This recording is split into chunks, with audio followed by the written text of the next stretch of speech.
You're watching QTV, broadcasting from the Gambia, and this is the news with me, Marietta Sidibe. Coming up, President Barrow receives letters of credence from ambassadors of South Africa and Israel at State House. $2 million worth of laboratory equipment and consumables for the National Food Security, Processing and Marketing Corporation. And 42 inmates complete training in different skills. Those were our headlines, and now the news in detail.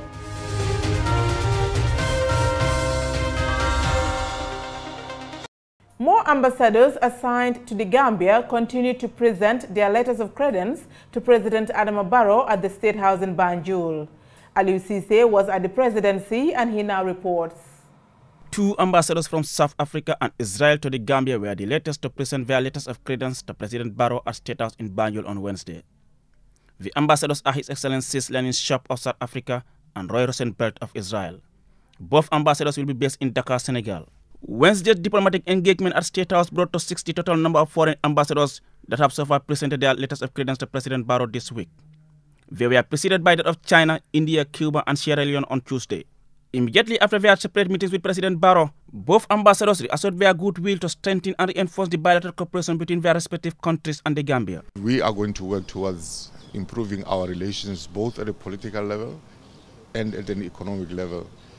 We look forward to working with the Gambia, sharing our experiences in different fields. South Africa is a fairly diversified economy, but we also have a lot of experiences given our past, our very painful past. For example, with the Truth and Reconciliation Commission. So those are areas that we feel that we actually need to be working at and really just improving what we have been doing between us. Well, our relations with the Gambia are very, very important to us. The Prime Minister Benjamin Netanyahu met His Excellency President Adama Barrow last year in Monrovia, in Liberia, and I hope very much that they will meet more. And certainly our bilateral relations are going to be enhanced and promoted. I thank very much the President of the Gambia, His Excellency Mr. Barrow, for the warm place in his heart that he gives to Israel and to our region. And I hope very much that we will be able to promote bilateral relations, and together with that also to have the support of the Gambia in international fora. Meanwhile, in the coming days and weeks, more ambassadors from other countries are expected to present their letters of credence to President Barrow at State House.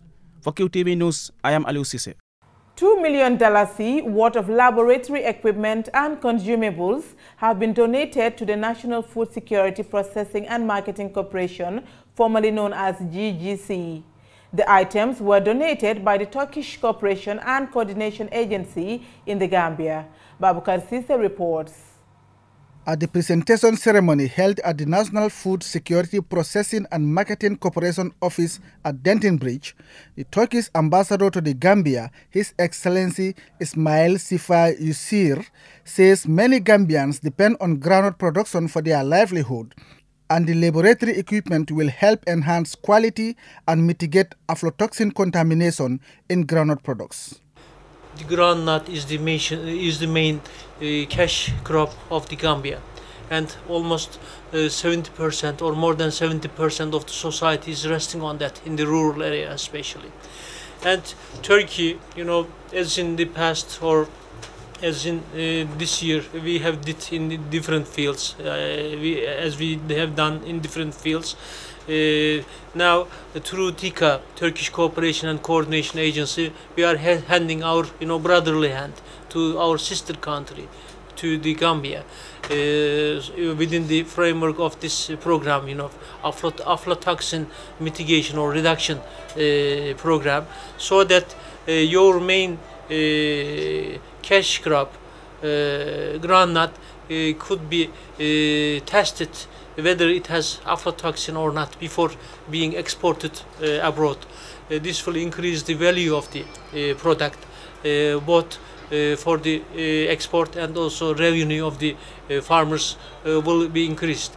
The Managing Director of the National Food Security Processing and Marketing Corporation, Anthony G. Caravallo, says the trial for aflatoxin mitigation program started 4 years ago, and the control or reduction of aflatoxin will have a great effect on our health and the economy. We have launched a new program to mitigate the same problem of aflatoxin in the groundnuts. It has two effects if we are able to at least reduce significantly the presence of aflatoxin in groundnuts. One, for health reasons, it will be very good for the population. We all know that aflatoxin is associated with the cause of cancer. Two, economic-wise, it means that our product, which is the groundnuts, will have higher value in the European market. Higher value, it means that the farmer in the field will get a higher income from his produce. The Managing Director further explains how the trials are being conducted and the benefits to be achieved. Currently, 5,000 hectares of farmland is being provided with a product called Aflasafe, which will mitigate the presence of aflatoxin in the groundnuts. And not only that, over 700 farmers are involved in this program. It means that we will provide them with this Aflasafe free of charge for now, and at the same time we are going to buy their groundnuts, if they are aflatoxin free, at a higher premium than what we would buy in this one. So really it's a win-win for everybody. The Deputy Managing Director of the National Food Security Processing and Marketing Corporation, Mustafa B. Koli, thanked the Turkish government through TICA for donating them the right equipment at the right time. Aflatoxins are poisonous carcinogens that are produced by certain molds or fungi which grows in the soil. They are regularly found in improperly stored staple commodities such as groundnuts and other agricultural crops. These worms or fungi are abundant in warm and humid regions of the world such as Africa. For QTV News, I am Babakar Sise. Whether there should be a provision in the new constitution to guarantee their voting right for Gambians in the diaspora is up for the debate in Gayen Sanjal village as they interface with officials of the Constitutional Review Commission. Momodu Gajaga reports from Gayen Sanjal. Many Gambians living in Africa, Europe, America and other parts of the world are citizens. Should they be voting in presidential elections? Well, there are diverse opinions. Alaji Gay sees Gambians who have dual nationality as unpatriotic in the first place. When asked if they should take part in elections, he said,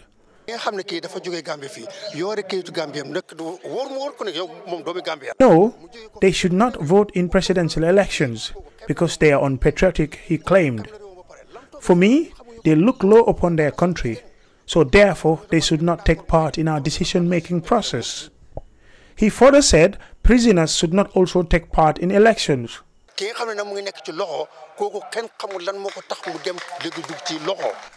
"My argument is they are convicted and behind bars. Election is a decision-making process mandated by law. So for me, as prisoners, I don't think they should vote until when they are freed from prisons." The other side, Ngany So, a teacher at Palenfola, according to him, there is nothing wrong with people in the diaspora voting in presidential elections. Yes, they should vote because they are Gambian citizens and they have right to vote. So if the world is growing, let's grow with the world. So they should be allowed to come and vote, or even to vote where they are and represent their interest in this country.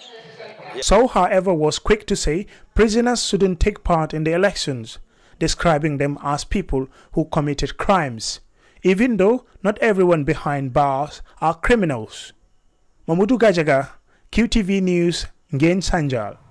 13 migrant returnees have completed a 3-month poultry training at Empa's Poultry Processing Center in Farato.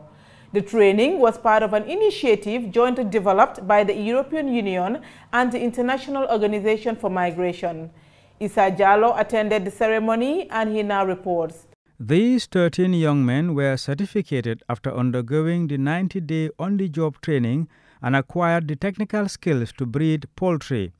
The trainees would be provided with a startup package to help them set up or strengthen a small business as individuals or with other returnees. The EU ambassador to the Gambia, Attila Lajos, disclosed that a 3-year EU IOM initiative is being implemented throughout West Africa, and the Gambia is allocated €3.9 million budget. He said the objectives of the project were, among other things, to support the reintegration of returning migrants and enable migrants and potential migrants to make informed decisions about their journeys and sensitize communities about migration. Ambassador Lyons further stated that the EU IOM initiative provided assistance to 3,727 Gambian migrants in a year. 1,500 of them benefited with reintegration assistance with the IOM's support. In my view, it shows that each participant made the active choice to take advantage of the opportunities available to them by partners such as IOM. They are each committed to not only their personal development now, but also thinking practically about their future, how they can support themselves and their families and their countries and their country in this development. They are also forward-thinking individuals who understand that investing in the present will lead to positive things in their future. It shows clearly that hard work pays off. The EU ambassador urged the returnees to strive hard to build their future, noting that starting a business can be both scary and exciting. The IOM Chief of Mission in the Gambia, Fumiko Nagano, congratulated the graduating returnees for their hard work in the past 3 months. She described the initiative as a milestone for both the IOM and the returnees as the first batch that successfully completed such a training. Ms. Nagano outlines the startup package for the trainees. The graduation package for each returnee includes 500-day-old chicks, chicken feeds, medication, equipment, and construction of 10 by 5, 50 square meters square chicken house. This partnership with MPAS is a result of a long and collaborative effort with the multiple stakeholders through the EU IOM Joint Initiatives Technical Working Group, or TWG, with Ministry of Interior in the lead. MPAS had to go through a rigorous vetting process by submitting a proposal which was then revised, evaluated, revised again, and finally selected by the TWG. It is our sincere hope that the technical skills acquired and graduation package to be handed over today will go a long way in helping you, our returnees, become self-employed and also perhaps employ others. As the first graduates, we're also looking at you to become the role models for future returning migrants who will be enrolling in training courses at MPAS. Fumiko Nagano also said a second batch of 18 trainees were undergoing similar trainings at the same facility and were expected to complete next month. The IOM head of mission says more than 100 returnees are currently undergoing trainings in various vocational disciplines, and after completion, they would benefit from a startup package. Mambanyik Njai, project manager at MPAS, told the returnees not to consider themselves as failures, saying they have tried to make life better for themselves by embarking on a journey to Europe. You've come back to your country, and you're lucky that you have institutions that care about you. The EU, the Gambia government, the IOM, MPAS, all these institutions are working very hard to make your life meaningful again, and meaningful it shall be. I hope that from here, you make a vow to yourselves and to God that frustration and failure will be deleted from our vocabularies forever. That you will grab this opportunity to make yourselves what you had hitherto wanted to be when you first decided to embark on this perilous journey. After the ceremony, the guests visited 2 project sites in Busumbala. Isa Jallo for QTV News. A meeting meant to strengthen anti-money laundering capacities in West Africa is underway in the Gambia. The meeting is organized by the Intergovernmental Action Group Against Money Laundering in West Africa. Omar P. Jallo reports. The 3-year project is a €3 million EU-funded project for over 15 West African countries. JIBA is the special ECOWAS institution established to build the capacity of member states to combat money laundering, terrorism financing, and other related crimes. It is also the body responsible for organizing Technical Commission plenary meetings in collaboration with member states. The Technical Commission plenary meetings are held twice a year in May and November, during which delegates discuss and consider follow-up reports of mutual evaluation assessment of the member states on progress made in implementing measures to combat money laundering, terrorism financing, and other related crimes. In his opening statement, the Director General of JIBA, Justice Kimi Labalu Abba, said the project has over the years helped build the capacity of member states to combat money laundering, terrorism financing, and other related crimes in West Africa. La présente réunion. The project aims at taking stock of all that we have been doing since the beginning of the project and the pending activities we need to accomplish.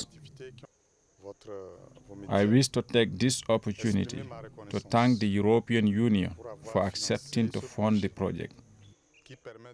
This project will help us build the technical capacity of the FIU and law enforcement agencies in the member countries. After each Technical Commission plenary, Ministers of Finance, Interior and Justice from each JIBA member state, who form the Ministerial Committee as provided in the statute which established JIBA in 2000, met to approve policy guidelines and discuss matters relating to the functioning of JIBA. The Gambia is hosting the 30th Technical Commission plenary and the 19th Ministerial Committee meeting of the Intergovernmental Action Group Against Money Laundering in West Africa from the 11th of November to the 17th of November 2018. The project, which was supposed to end in October this year, has been extended to March next year due to delays in implementing the project in some member countries. Reporting for QTV News, I am Omar P. Jallo. The ambassador of Netherlands to the Gambia today presided over the graduation ceremony of 42 inmates at the Gambia Prison Service headquarters in Banjul. The training forms part of government's prison reform process. And Sumana Isonyasi was there, and he now tells us more. The training of these inmates is funded by the Netherlands Embassy in Dakar in collaboration with Inside Training Center and the Gambia Prison Service. Held at the Mile 2 Central Prison premises in Banjul, the graduation was attended by the ambassadors of Netherlands and Senegal, service chiefs, and senior government officials. In his address, the Netherlands ambassador Theo Peters expressed his delight at the successful completion of the training. He commended government for showing the commitment to transform the prison service. I do not come to prisons very often, so already that by itself is special for me. But to be able to stand here today at Mile 2, a place with such a history and feelings attached to it, and be invited to participate in a ceremony for you graduates is not a trivial thing. It shows once again how much has changed in the New Gambia, and how much more open your country has become, how much more attention there is to the respect of human rights for every individual. And that, by all means, are very, very significant changes. We in the Netherlands, as you know, we attach very much importance to human rights, and we very much encourage the Gambia to continue on this way, and we are ready to support you. For his part, the director of the Gambia Prison Service, Ansumana Mane, said such life-changing initiative couldn't have been possible without the support of partners and government institutions. He assured of his commitment to complementing government efforts in his drive to reforming the prison department. He urged the inmates to make use of the knowledge gained when their prison term ends. With such skills, he opined that society will welcome them as people who can meaningfully contribute to national development. The new era of dispensation is a dynamics as to set key priorities in reformation, where our engagements are to make sure that the minimum rules of international correctional practices are respected, adhered and fulfilled, to help treat inmates in holistic and respectful manner, to shield human security. Correction centers are meant to be a drive to reform, transform the wrongs that individuals have committed, either by purpose or circumstances. Trained on electrical installation, information communications infrastructure, plumbing and tailoring, these 42 inmates are currently serving prison terms at the Mile 2 Central Prison. The completion of their training in various courses signifies a resolve to reform prison service. Other speakers at the ceremony included the principal of Inside Training Center and the deputy permanent secretary at the Ministry of Interior, who all lauded the impact of the training. The event was characterized by an exhibition by one of the graduates. Ansumana Isonyasi for QTV News. Before we end this bulletin, we recap our main headlines. More ambassadors continue to present their letters of credence to President Adama Barrow at the State House in Banjul. The ambassadors are His Excellencies Lenin Magegwameshop of South Africa and Roy Rosenbelt of Israel were the latest to present theirs on Wednesday. Both ambassadors will be based in Dakar, Senegal. $2 million worth of laboratory equipment and consumables have been donated to the National Food Security, Processing and Marketing Corporation, formerly known as GGC. The items were donated by the Turkish Cooperation and Coordination Agency in the Gambia. And 42 inmates complete training in different skills. The training was funded by the Netherlands Embassy in Dakar in collaboration with the Inside Training Center and Gambia Prison Service. That's all we have for you in this edition of the news. Join us tomorrow for more news.